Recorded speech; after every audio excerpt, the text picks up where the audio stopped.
Hi friends, I'm Kanika. I hope you're having a great day. Today I'm going to review The Guest List by Lucy Foley. This murder mystery has all the essential ingredients of a classic whodunit.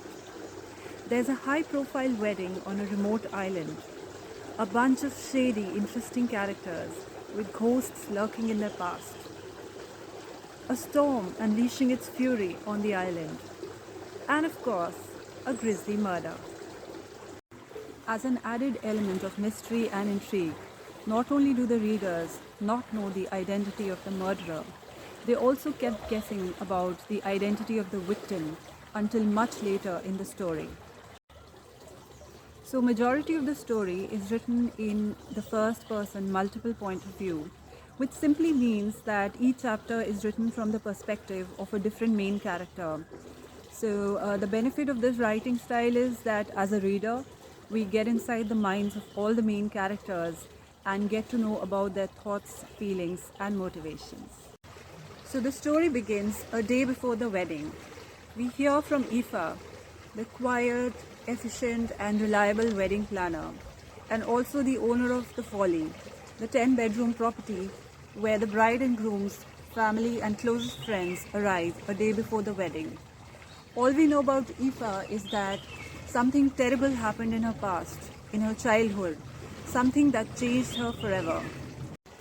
We are introduced to the bride, 34 years old, Julia Kagan, or Jules as everyone calls her. She's a successful, driven and dominating businesswoman and the owner of an online magazine called The Download. Jules has a very complicated relationship with her father, who is now on to his fourth marriage with a woman not much older than Jules, her mother, a former actress, and her 19-year-old half-sister Olivia, whom Julia both adores and envies. So when Jules meets the handsome and charming Will Slater, the star of a reality TV show, she falls in love with him and decides to marry him after only a few months of knowing him. So despite her attraction towards Will, Julia can't help thinking about the anonymous note that she received that called Will a cheat and a fraud. Do not marry him, cautioned the note. Interestingly, the only friend Julia has invited to her wedding is her childhood friend and teenage crush Charlie, who is now her close friend. Hannah is Charlie's 30-something-year-old wife and a mother of two, and she is acutely aware of how underdressed she is compared to the other guests, and she is totally in awe of the charismatic Will Slater. So Jules's half-sister Olivia, she's 19 years old, she's quite troubled, and she indulges in self-harm. Luckily for her, she develops a close bond with Hannah, Charlie's wife. So Olivia reminds Hannah of her sister Alice, who died when she was quite young. And Olivia starts feeling comfortable enough with Hannah to start sharing her deep, shameful secrets with her.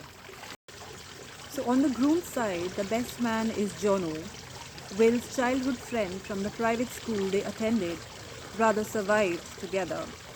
Survival is a big theme in this book, as you'll realize. So Jono comes from a very humble background and he realizes that he doesn't really fit with the other private school crowd. So there are 4 other friends who are attending the wedding. That's Duncan, Pete, Angus and Femi. And being around them and Will, he realizes that he still doesn't fit. They're all very well off and have successful careers, whereas Jono is kind of still stuck in the past. So there is something sinister that ties together Will and Jono, something that they did, and it's something that Jono has not been able to get out of his mind, and he still feels a lot of guilt over it. This is a perfect setup for what comes next. The storyline alternates between the present, when the body is discovered, to the day before the wedding. So as the plot advances, various plot lines and character motivations converge into a thrilling climax. The writing is brilliant, and the author creates a foreboding atmosphere with her descriptions about the remote, windswept island of the Irish coast and the tumultuous weather representative of the character's emotions. If you're an avid reader of psychological thrillers or murder mysteries and pay close attention to details, you might be able to figure out the great plot twist before the actual reveal. Identifying the murderer will be a little bit more difficult. All I can say is pay attention to all the seemingly insignificant details and you might just figure it out. So there's not much else I can say without giving away spoilers. So I'm going to stop. But I will say that it's a novel that will keep you hooked. Although as an avid reader myself, I felt that there were a few chapters and scenes that were a little bit redundant because there was nothing much significant happening there and they did not really move the plot forward. But that's a small critique. Overall, it's a good book.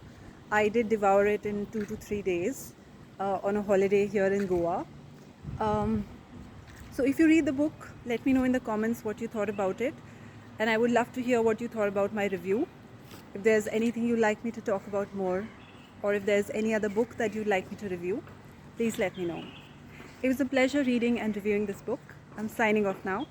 See you later. Have a great day. Bye-bye.